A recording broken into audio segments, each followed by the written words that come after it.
Good evening, everyone. My name is Todd Scholl. I serve as the lead learner of the SCEA Center for Educator Wellness and Learning. We call ourselves COOL. You can learn everything you ever wanted to know about COOL right here on our website at cool.us, CEWL.us. There you're going to find all the live streams we do, all the information on our COOL Induction Institute led by Dr. Marcella Weinsnyder, opportunities for induction teachers to get free one-on-one coaching, information on the retreats that we do, all of the member-led content that's been created and written, like Pete Stone's Cool Vibes and Steve Newsom's Cool Views and Cool Yoga, and just a whole bunch of resources there. So I want everybody, if you are watching, just to check out our website and feel free to contact us if there's any way we can support you. And of course, we wouldn't be here without a grant from the National Education Association and our state affiliate, the SCEA. And if you're interested in joining the only union for educators in the state of South Carolina, you can go to jointhescea.org. And one of the great things about membership with the SCEA is we're the only organization where you're actually joining three organizations. You're joining the National Education Association, the South Carolina Education Association, and your local association. So if you're in Greenville, there's the Greenville County Education Association. And we believe that advocating for public schools on all three levels is essential if we're going to create the kind of schools that educators and their students deserve. So we hope that you'll consider joining us at jointhescea.org. Tonight, we're going to be talking about something that is really, I feel, of critical importance to educators, and that is creating trauma-sensitive spaces. And I'm really excited to have our guest tonight. He's a trauma-responsive, culturally competent servant leader who prioritizes collaborative, discovery-based learning for K-12 and higher education staff, students, and families. Also a passionately creative, critical thinker and solution maker with over 30 years in education and the arts, who seeks to balance equitable social emotional supports with empowering student resilience, compassion, mindfulness, and academic exploration. So without further ado, here is Dr. Matthew Bowerman. How are you tonight, Matthew? I'm doing very well, Todd. Thank you so much for having me on. Yeah, it's good to see you. And, I for those who don't know, you can search Matthew's name and read some of the articles he wrote. There's a couple that have been in Edutopia. And, Matthew reached out to me because I think we have some aligned purposes, our Venn diagrams in terms of what we're trying to do overlap quite a bit. Is there anything I introduced you, and I know I always feel awkward when people introduce me. It doesn't really tell the whole picture of who I am. But for those listening tonight who want to get to know you a little bit better, can you kind of augment what I read in the beginning there? Oh yeah, sure. I think probably to be honest, I think my greatest role is being a husband and father. And I think everything comes probably from that. I have 6 kids. Very blessed in that way for every single one of them. A lot of learning there, a lot of neurodivergence there.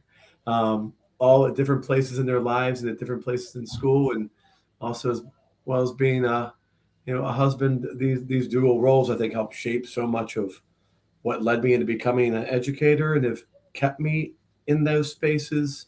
And what kind of helps me prioritize a lot of my work now. I'm a school administrator in middle school in here in Maryland, and that's in the Montgomery County Public School System. I'm also a professor at Bowie State University, where I teach in the graduate programs there around mental health for youth, children, and school staff. And so I think so much of my work kind of definitely intersects with yours and the organizations you're attached with, and certainly all of my work kind of just is synergized around my belief in the whole child and really trying to find every possible way to, support and safeguard students and families in those types of healing-centered and trauma-responsive ways. Yeah. When obviously both of us got into education and something called us into that field, let's start there with what it was that called you into the field of education. Um, I didn't start as an educator. My background is as a professional actor, singer, dancer. Um, International and national performance around the country, performing. Went to school for all of that. Worked with a lot of kids, doing workshops and trainings, kind of teaching and being a dance teacher, theater teacher, like kind of working in that world. The arts had saved my life growing up in so many ways. And while I loved learning significantly, really struggled in school and really did not um, find a lot of safety or trust there. And however, as I kind of drifted through, I did find two educators in the arts, Dr. Tony Anthony Leach and Dr. Marvin Lushke, both who aren't with us anymore, but they loved me into better versions of myself, challenged me, elevated everything about me, affirmed just who I was, and helped me kind of define and identify myself, and led me to just much safer places.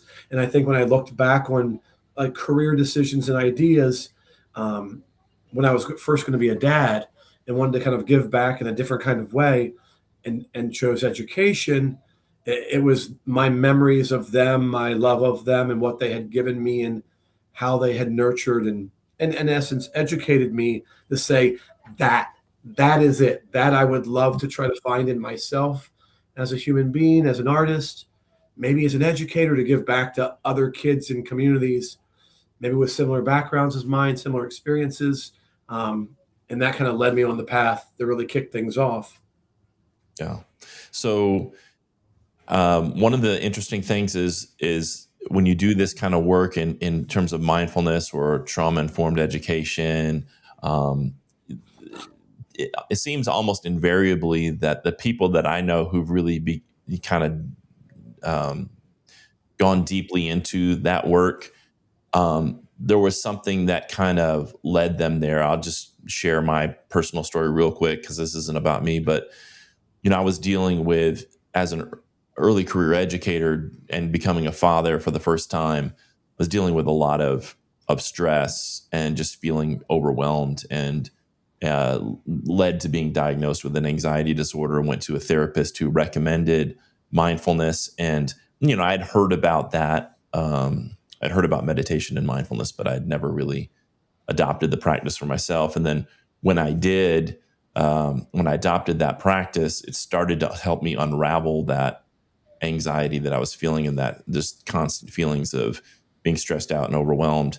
And so over time, when I learned about the neuroscience, the psychology behind it, I just found it fascinating and had a personal sort of uh, uh, just experience with that. And so then I wanted to go out and share it with others, especially educators who I saw dealing with the same kind of stress.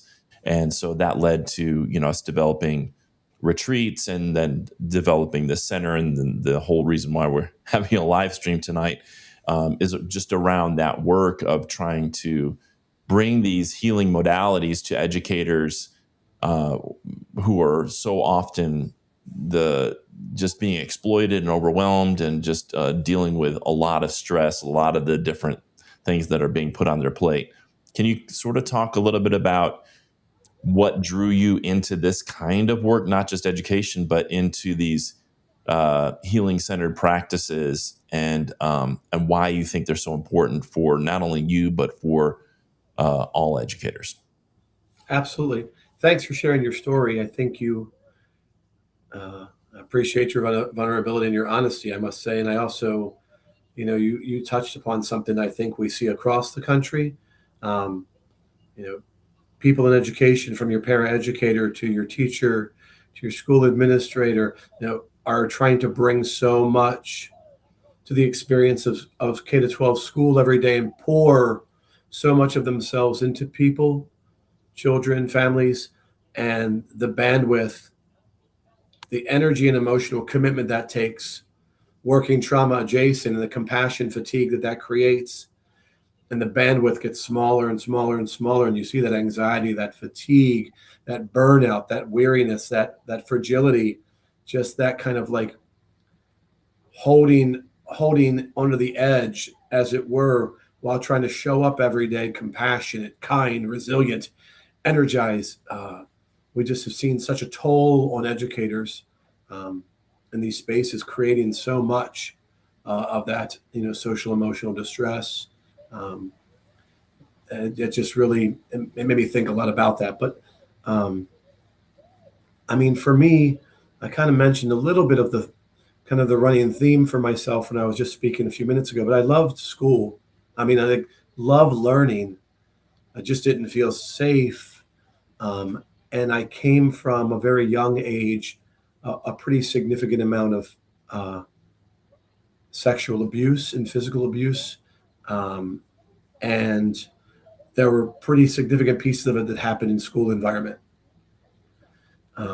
And those who I had thought as a little boy were, I guess, sworn to, promised to, contracted to protect me, safeguard me, were the very monsters that were prowling, Mm. um, in various spaces. And I was struggling with a lot of my own neurodivergence in the school environment, trying to make sense of a lot of things.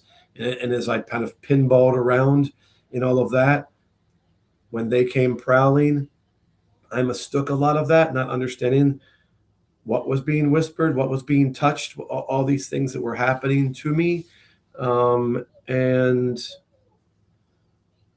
created a lot of attachment disordered behavior that, like, I mistook that for they must like me, they must love me, someone must want me in that way, like love me in that way.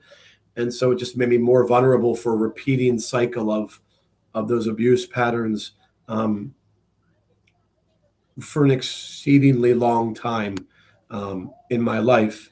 And much like you now, I've done a lifetime of work on trying to understand, repeat, repair, and heal, from those places. But I think so much of that, many of our children and grown up adults now have found, unfortunately, in their stories and live often, as I know I did, dysregulated lives. Um, and some get help, some don't. Um, but it really led me in the work to want to write about it like I did in my book, to try to teach to it, about it, to try to create spaces that support it, to try to find ways to connect with staff and families and the children that I was serving in ways that really were about, not just like, um, not just kind of the trauma responsive about what's happened to you, what's going on, but kind of the healing centered of, now that I know what's happened, what do you need now? And what can we do next? And where am I in this place to try to work with you to operationalize love in ways that I didn't feel like were healthy or functional for me and abnormal? How can I normalize that love, break the stigmas of it, and use it in these healing centered, trauma responsive ways, et cetera, especially in these trauma adjacent spaces, um, and try to kind of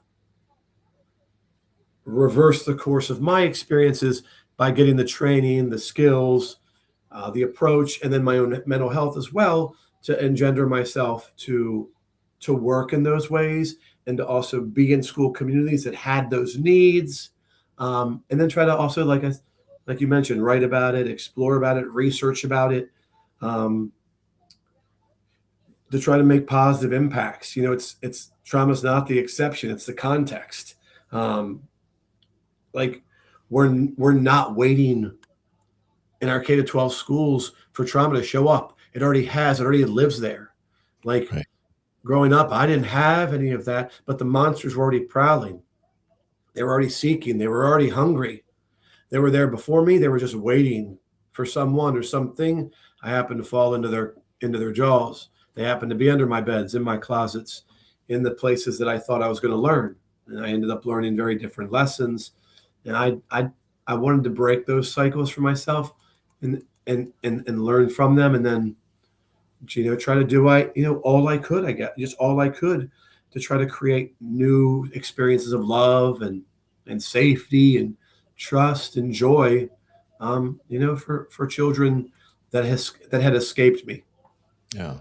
Thank you for sharing all that. I know Sure, sure. that's difficult for to recollect that and to share that. And as you said, I appreciate the vulnerability.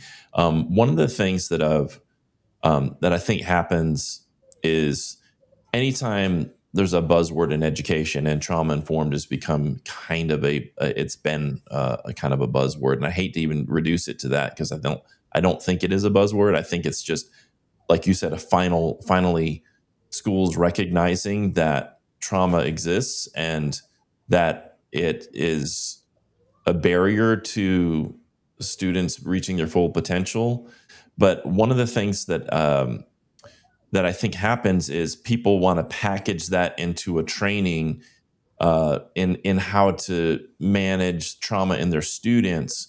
And I don't know how much is actually being done for educators to manage their own trauma. And without that piece, I don't know that they can be effective at working with the students' trauma. Can you talk a little bit about the importance of training for educators in a way that it doesn't automatically just immediately go to students, but helps them on a personal level learn the ways to heal their own wounding, and so that then they can show up for students in a way that's going to be helpful instead of actually creating more trauma. Yeah, absolutely. And if I could just to note it, because I've researched it and written about, I wrote about this in my book, and it's a really big thing for me. Exactly to your point, and I speak about this a lot when I go out and do my trainings and all that kind of stuff. It's a really hard thing. I usually ask adults to lean into this thing I'm going to share with you that I share with them. I start off with this: unhealthy adults harm children. Yeah. No program, no tool, no policy, no practice is as good as relationships. Those are the key intervention. But to build those from an authentic place where you're working to develop trust, establish it, maintain it, elevate psychological safety, and seek connection with a person, you have to be healthy first. So I Hmm. call it origin building. And when I'm writing, when I write about it and when I do speaking, that you have to understand your own origin first. You and I both shared some elements of the chapters of our stories. Mine doesn't make me any better or different than anybody else. Um, we're all out there in the trenches of this work, kind of quote unquote fighting the good fights in all kinds of different ways, whether we're driving a bus, whether we're doing, small group instruction, crushing it as a paraeducator, whether we're a kindergarten or a fifth grade teacher, a high school English teacher, or a cafeteria staff member.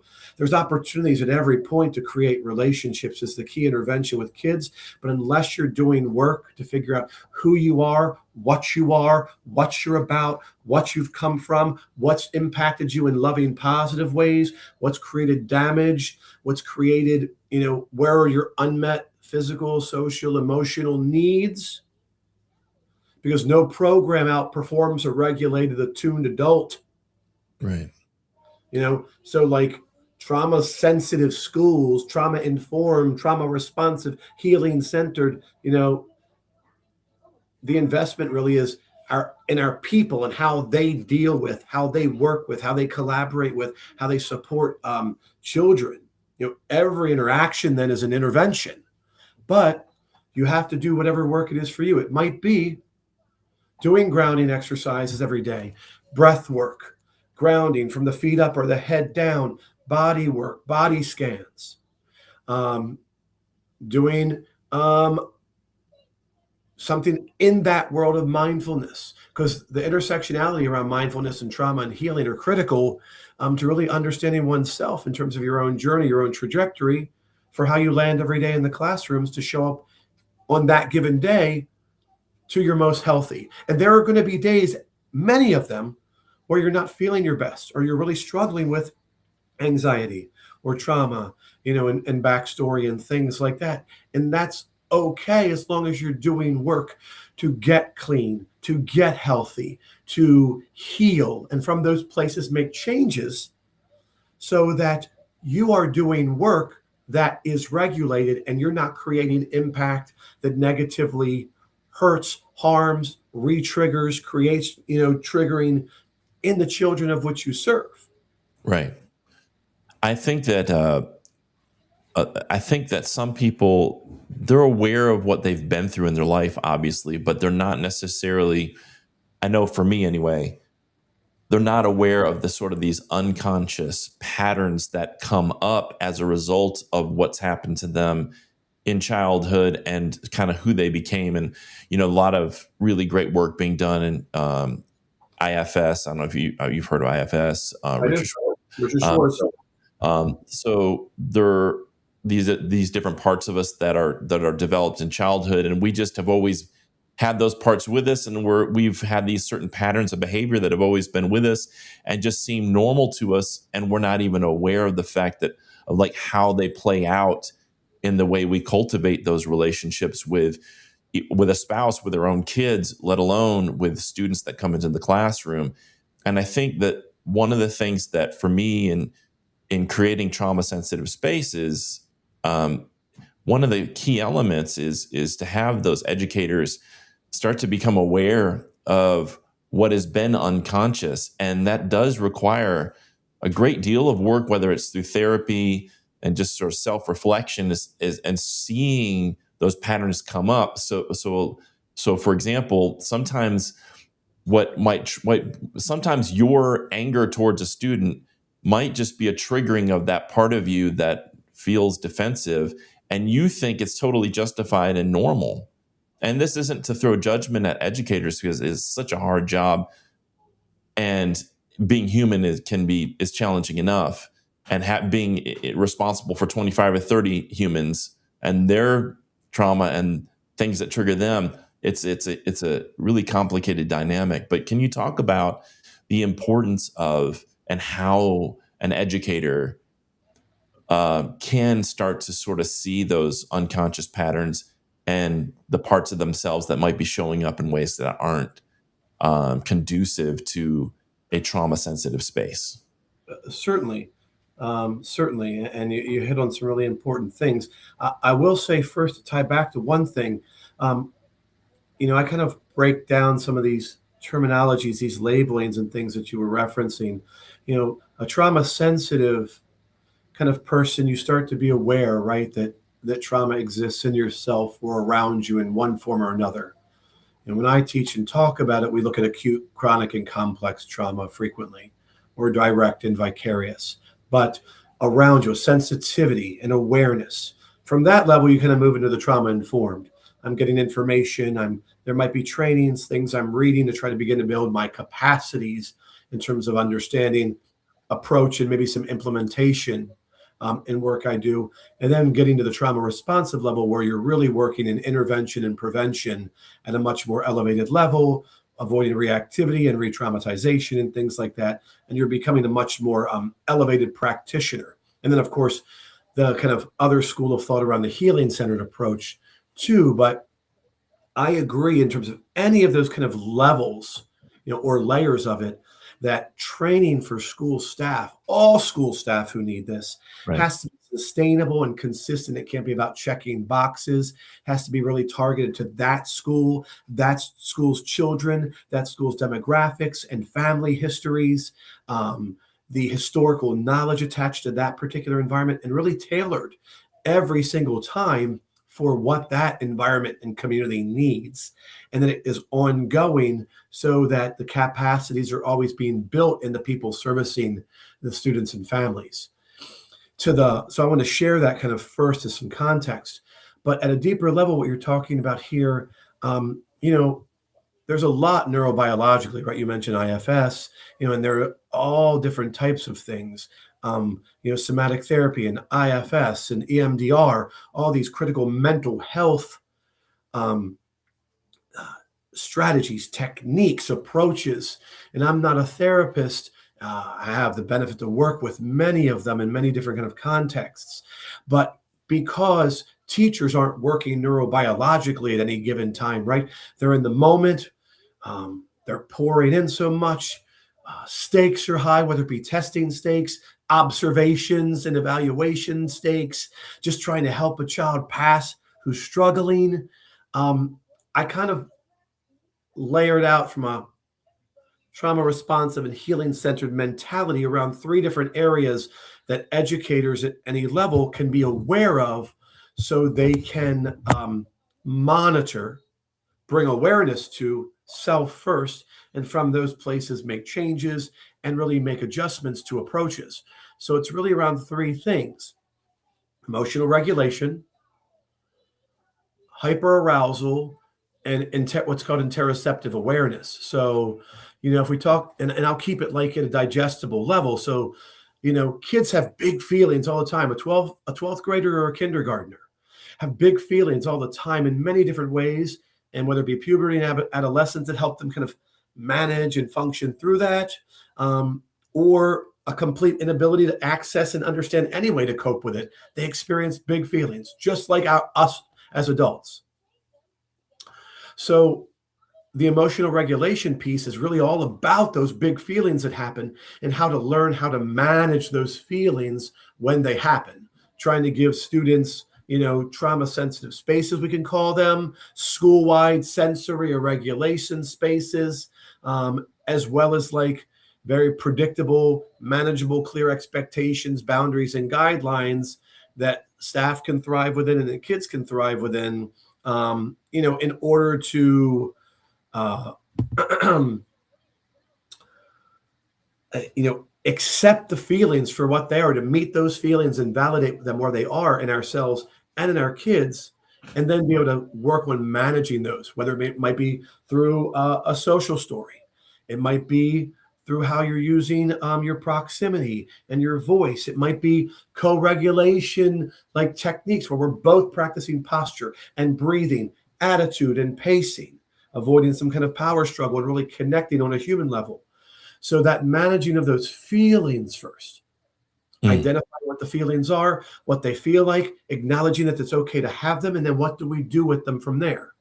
That hyperarousal piece, happens when we get to such an elevated state that I don't know what to do with myself in one form or another, right? Sometimes that has attached to it. This whole thing has attached to it, the old amygdala hijack that everyone talks about, that fight, flight, freeze, or appease or fawn, where I'm trapped, like almost like behind, museum glass or an ice or an amber, where I'm frozen and don't know what to do, or I'm so reactive. All kinds of things could possibly happen because I'm so at an elevated state that I've crashed or exploded, one extreme or another kind of place at a hyper elevated state.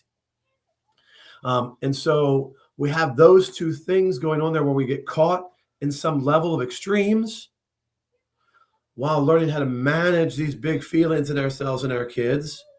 And then right in the middle of that is this interesting tool around this interoceptive awareness, which is like the ability to begin to learn about your cues, your triggers, the sensitivities, the feelings that start to begin to happen when you are triggered, or when we see a child who's triggered, and how to move in gently, lovingly, compassionately, safely to navigate that with them. So it might be for an adult, the back of your neck gets hot. Start to, bounce a leg or bite fingers, or like you can just feel your jaw clench and start to grind teeth when a student or someone at your employer or the child or a spouse or a person driving down the street, just that little elevation, something has started to happen.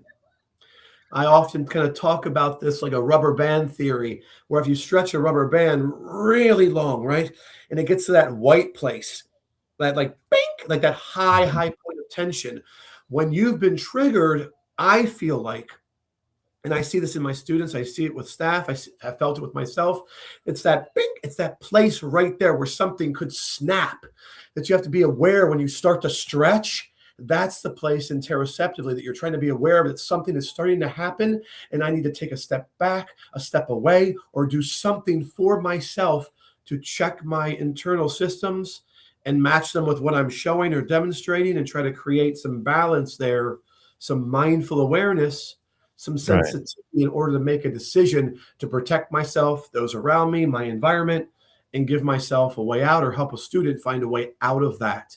Um, and so I found that understanding those three places in this work and really targeting on the interoceptive awareness, the feelings, sensations, ideas, that things that start to happen when one becomes upset, becomes triggered, becomes elevated, starts to move into a dysregulated place or space, and finding tools to meet those things is a great like jumping off point that can be used in the moment in a classroom, on the recess playground, in a hallway, in a cafeteria, and can be very, powerful and useful to like support um, ourselves and our own safety, and especially kids in the environment as well.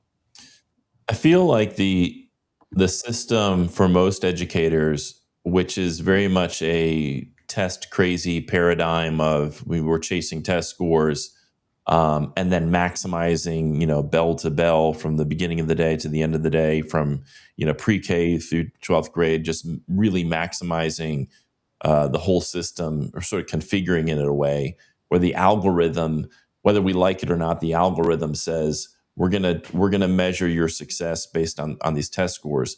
I feel like that system in many cases prevents school leaders from really investing in the cultivation of mindful awareness, because for me at least, mindful awareness can't be done in like a mindful minute like that you do at the beginning of the day and someone plays some chimes. And I mean, those can be helpful as reminders throughout the day, but actually cultivating, actually doing the changing the neural structures and the capacity to pay attention to the present moment without judgment, that in my mind requires an investment of time that it seems like schools are almost allergic to. Can you talk about how we can, as educators, advocate for the kind of system that allows us to sort of honor people's humanity and give them time to engage in those healing centered practices, whether it's mindfulness or yoga or whatever it is, breath work, you mentioned breath work, or a combination of those things, whatever works for people. How do we advocate for a system that allows us to do that without feeling like, uh-oh, but what about test scores? I think that is definitely a significant challenge, where we're looking at academic performance and trying to elevate that in K to 12 education, where we see so much deficit, so much areas of concern, while trying to prioritize, mental health, wellness, social emotional success.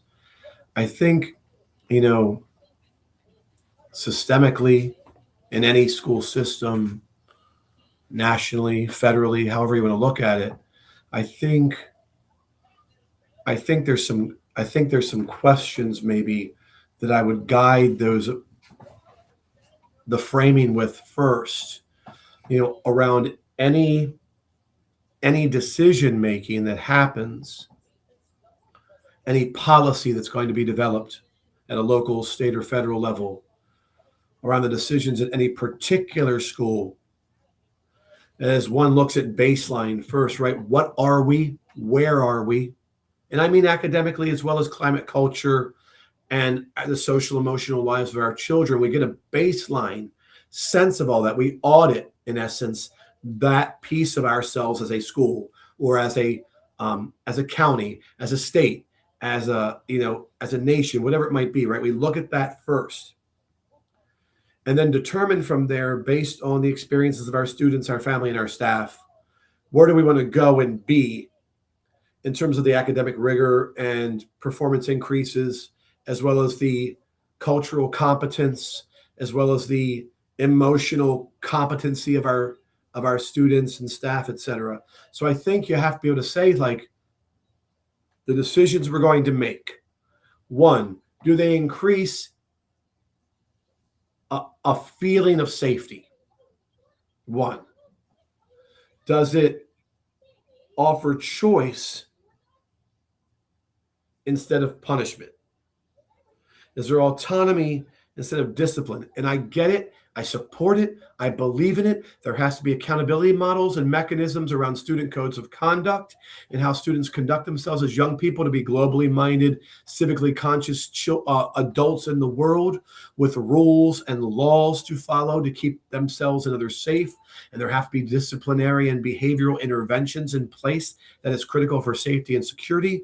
But is there choice and autonomy where kids can make mistakes, fail, do things, and have a chance for fresh starts as well, especially dysregulated bodies and harmed children who are in trauma?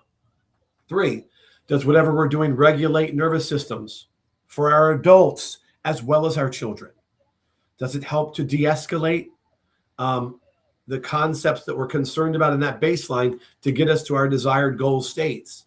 Does it regulate people and their nervous systems? Does it reduce shame, build equity, and eliminate power struggle in what we're doing? And would a child in trauma, would the 11th grader with performance test anxiety, or the 5th grader who has a parent who passed away coming to this country in a really violent immigrant-based experience, or the 7th grader who's transitioning in terms of their gender identity, would those children feel safer here in the environment we're creating or more threatened? And with the adults that we're placing in these places to train, to support, to guide, to onboard, would they also feel safe and supported enough to do this kind of work, or feel psychologically unsafe and threatened? If the answer is no to any of those, as we're working through these processes, then I think we're on, like rocky footing for even attempting to build any kind of, sensitive, healing-centered, sensitive space, trauma-sensitive space. Because by design, like, we have to shift mentality, around the old Western models of control. We have to move from control to care. Yeah. And from compliance to like operationalizing love in our work. There's still boundaries. Kids in trauma need those. Dysregulated people need those. There's still accountability. There's still rules. There's still laws. There's still guidelines to follow. Kids need that. They need those structures just like adults do. But do those kids have at least adults who care for them deeply and know them and connect with them and work with them? And do the adults have those kind of same peer mechanism structures? Are people showing up in ways that they're emotionally present in? And do they have mechanisms to seek help and connection and safety when they don't? And is that county or district or system or state prioritizing compliance or connection? Right. And at those things. There are important pieces in all of it. Having been a teacher for 20 plus years and been an administrator for quite some time now, there are important pieces in all of it, and everyone's role makes the whole community go. So I understand over testing, and I think there's a lot of it, but there certainly needs to be assessments created, equitable ones, culturally responsive ones that really speak to kids' true lived experiences to measure their emotional intelligence, their cognitive intelligence, their abilities to survive and thrive in the world. And so I think all of that is important from a performance-based standpoint, from academic, framing. But without the other component, none of that will ever happen or truly thrive. That's right. In my opinion. Without the healing, it's like you can't put the cart before the horse. It's like if you're not, we knew this from Maslow. So if we're not taking care of both educators and students' basic needs, their mental health needs, their physical health needs, they can't possibly achieve everything we want them to achieve. So even if you think the primary goal of school is just academic achievement, even if you're one of these people that deifies test scores. But you can't get those test scores with students whose trauma No. hasn't been addressed. You just can't get there. Like, it would be nice if we it'd be nice if we could, but that just won't happen. And so that's why, even if your argument is schools are about academics, about the reading, writing, arithmetic, you can't get there. You can't get where you want without that kind of healing.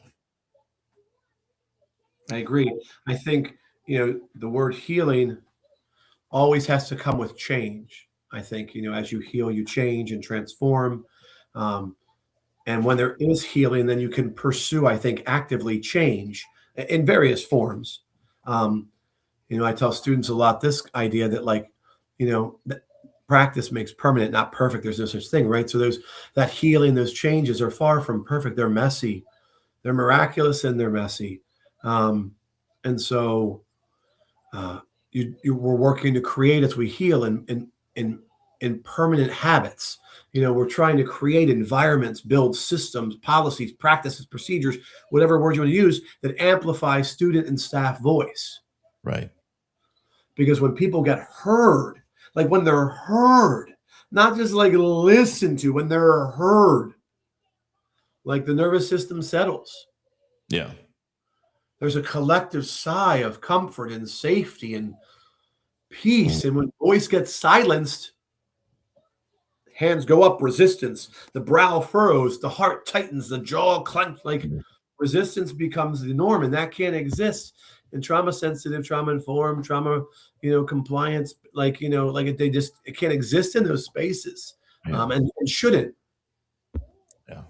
Um, we're running out of time. We're kind of already a little bit over, but I do want to give you an opportunity to, promote anything that you said. You mentioned a book, and any articles, anything you'd like to promote, and anything we haven't touched base on yet, on yet, that you'd like to make sure we say before we sign off. Oh, well, I would say I'm really grateful for the time to be here with you, and I'd probably, say to everyone, anybody who's listening or who's going to pick this up and listen, like, thank you.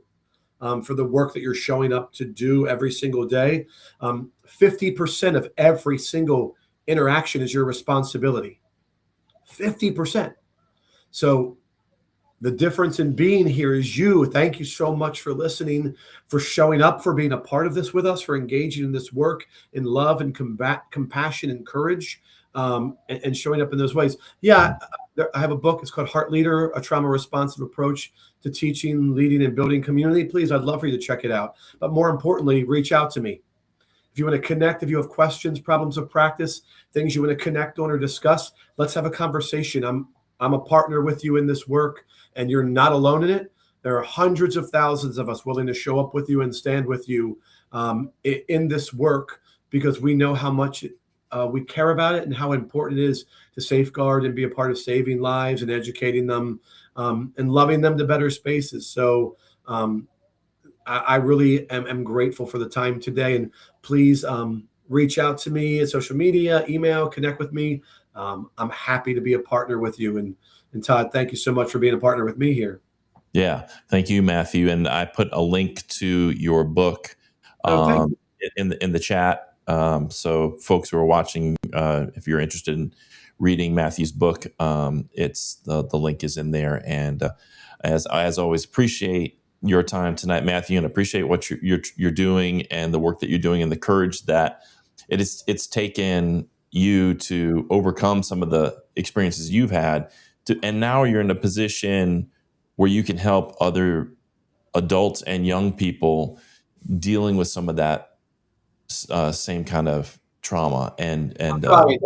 Yeah, Right. yeah, it's hard work. It's hard work to continue to see all the pain and suffering in the world, and to show up and meet that with, like you said, love and compassion. It's and not feel hollowed out and burned out in the process. So appreciate your the work that you're doing, and hopefully everybody who's listening, who's engaged in that work, spends time taking good care of themselves, because it is easy to get that through that vicarious trauma, to really just feel a sense of like I can't take anymore, especially with everything we're seeing in the country and we're hearing about in the news. It's just it's hard to take all that in and absorb it all. It's a lot. So I just caution everybody to take good care of themselves.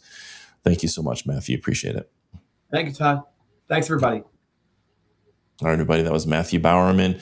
I just want to encourage everybody to check out the comments. And if you're interested, you can read his book, order and read his book, and check that out. And if you are interested in learning more about trauma-informed education, you can go to the cool website. It's cool.us/trauma. It's right there. And we've got some videos, and we'll post this live stream there as well. But there's also videos from some of the leading thinkers, Bessel van der Kolk, Dr. Gabor Mate. There are several videos there, and some information if you're interested in just learning more. And for those of you in South Carolina, Columbia College has a master's in trauma-informed education, and I've heard nothing but good things about that program. So I want to encourage you, if you want to dive even deeper and into a master's level program, you can check out that program at Columbia College. A few things I want to share with you before we sign off. We've got several events coming up. One is the SCEA and the CHS hotline are going to be presenting an ICE response and Know Your Rights for educators and administrators. This will be on Thursday, the 5th, that's tomorrow at 5:30 in Goose Creek, and on Wednesday, the 18th at 5:30 in North Charleston. You can go to tinyurl.com/educator session, or you can scan that QR code. You can just pause this video if you're watching it and scan that code, just so you know your rights, and so that you know your students' rights as well. And we also have a building rep training coming up this Saturday, 9 a.m. to 12 o'clock. That's the virtual session. The in-person one is on Saturday, the 21st, from 9 a.m. to 12 p.m. And this is for folks who are working at a school and don't have a representative yet. See, the SCEA, we are building out these local structures because we believe you have to advocate at the local level. That starts in your building. And we would love to see a building rep at every single public school in the state of South Carolina. So if you're interested in that, you can scan the QR code, or you can email Ellen at Giovanazzo. I'm sorry if I mispronounced your name, but you can just scan that QR code and register and learn what it takes to become a building rep in your school building. Also coming up, we have annual lobby days. Aspiring educators is going to be Wednesday the 18th. Active educators Wednesday the 25th, and retired educators Wednesday the 25th. You can sign up using that QR code, or you can just pause and type in that URL, that long URL, that form.jotform.com/ a bunch of numbers. And also, we want you to save the date. We have our spring conference coming up. It's going to be March 6th and 7th at the SCEA headquarters in West Columbia, South Carolina. There's going to be door prizes, praxis prep, curriculum development design, leadership and school culture, SEL stuff, similar to some of the stuff we talked about on the live stream tonight.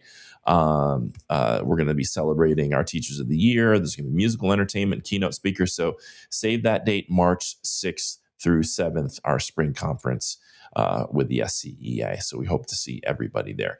Thanks again to Dr. Matthew Bowerman for his time tonight. Thank you for tuning in.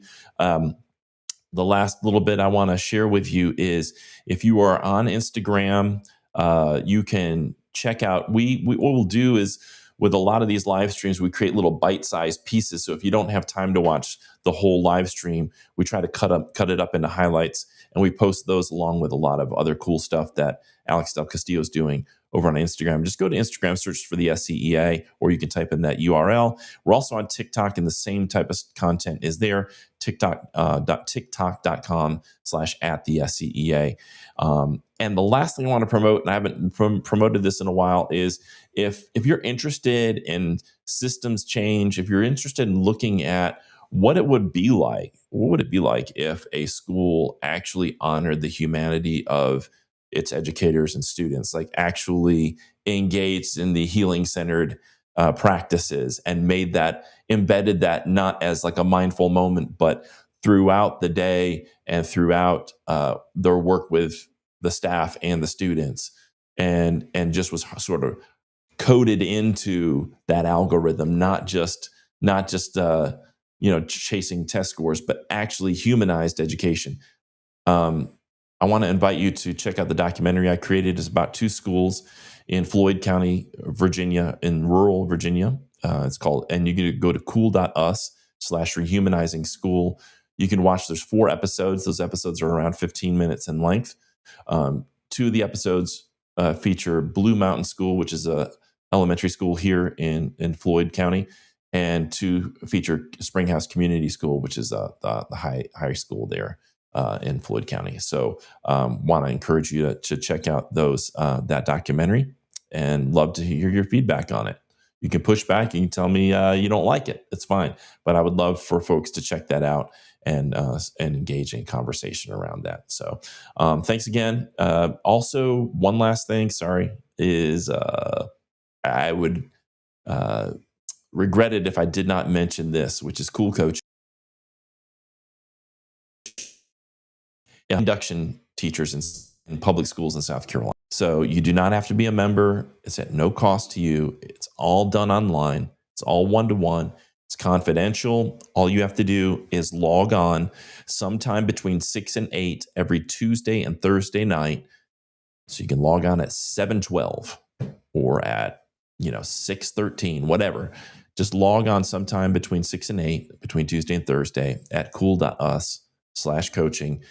And then you'll be put into one of the breakout rooms with Angie, Stephanie, or Marcella, and you can ask them questions. You can get feedback. You can vent, and get the help and resources that you need, and the coaching that you need to help you in your career. Because we all could use sort of an unbiased source of support every now and then. And maybe you don't feel like asking your administrator or a colleague because it's just something you'd rather keep kind of private. That's what Cool Coaching is for, is that opportunity for you to reach out to somebody who's not working in your building for support. Again, that's cool.us/coaching. Thanks again to Dr. Matthew Bowerman. Thank you for tuning in to our live stream tonight. We'll be back in a couple of weeks. We're going to be having a live stream with our folks from Scene. And until then, have a great couple of weeks. And hopefully